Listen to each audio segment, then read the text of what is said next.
Voltaire. কবিতা মানব ভাগ্য। অনুবাদ আবুল ফজল। এক বিরাট সমগ্রের আমি শুধু এক ক্ষুদ্রতম অংশ। হ্যাঁ, তবে সব প্রাণী বাঁচবার দণ্ডে দণ্ডিত, সব সচেতন বস্তুরই জন্ম একই অমোঘ বিধানে। আমার মতোই তারা কষ্ট ভোগ করে, আবার আমার মতোই মরে।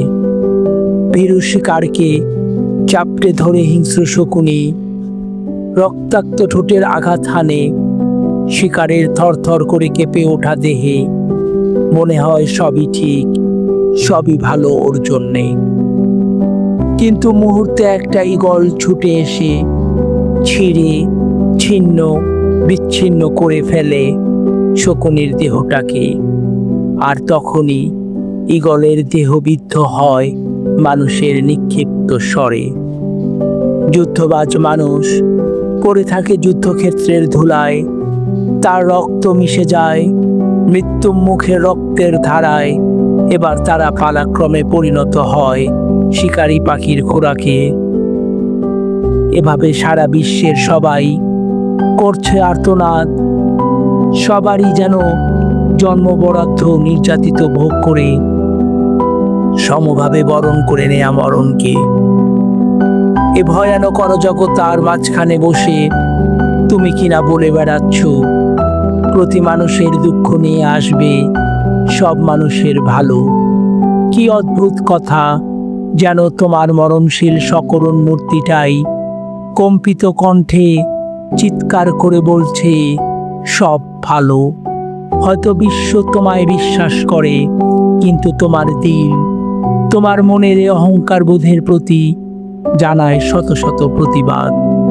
জিজ্ঞাসা করি, বৃহত্তম মনের রায় কি? অসীম নীরবতা। আমাদের জন্য ভাগ্যের কেতাব চিরবন্ধ। মানুষ জানে না নিজের সন্ধান, নিজের কাছেই নিজে সে অপরিচিত। সে জানে না কোথা থেকে তার আগমন আর কোথায় প্রত্যাবর্তন। কাদামাটির শয্যায় সে যেন এক নির্যাতিত পরমাণু, মৃত্যু তাকে গ্রাস করে। ভাগ্যের যেন এক অট্টহাসি, কিন্তু চিন্তাশীল পরমাণুদের চিন্তা নিয়ন্ত্রিত দূরদৃষ্টি পরিমাপ করতে সক্ষম দূর আকাশের অস্পষ্ট নীহারিকাকেও। আমরা যাই মিশে অসীমের সাথে, কিন্তু আমরা নিজেরা তা কখনো দেখি না অথবা পারি না জানতে। এ পৃথিবীর দম্ভ আর অন্যায়ের রঙ্গমঞ্চে স্রেফ রুগ্ন আহম্মকের দলই জমিয়েছে ভিড়, আর তারাই বলছে সুখের কথা। এতখানি বিষাদের সুরে না হলেও আমিও গেয়েছিলাম একদিন গান। সুখের সূর্যালোকিত জীবনের ওই তো সাধারণ নিয়ম।